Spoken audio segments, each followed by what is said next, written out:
it's ever evolving.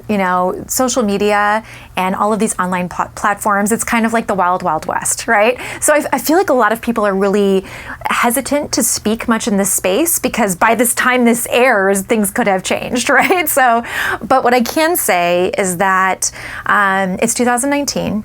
In 2017, everything was based on followers, right? Like you had to have 250,000 followers or more, or you weren't even in the game.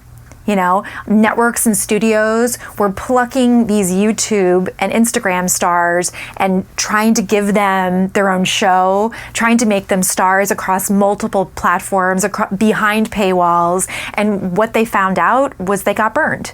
Right? Just because somebody does well on YouTube does not mean they're going to do well with a scripted show on a network. It just didn't work out for them, which was, I think, a really good thing because it made all of these nano micro influencers, people who had less than the 250,000, it put us back on the game. It put us back on the board. So I think people are really looking at engagement now and seeing like, okay, their focus group tested and approved in this area. Does that translate into other areas? And what's really possible for this person?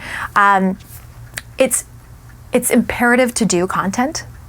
As an artist, it's not only imperative to do content, it's smart to do content. It's a way for you to test out your art and see what people respond to. It's a free platform for people to find you. Like, to not do it seems really silly to me. So not only do I feel like it's important not only to be in the gym as an artist and to see what people respond to, but also you kind of have to for your business these days. But luckily, you don't have to have millions of followers in order to get huge opportunities anymore. Thank goodness.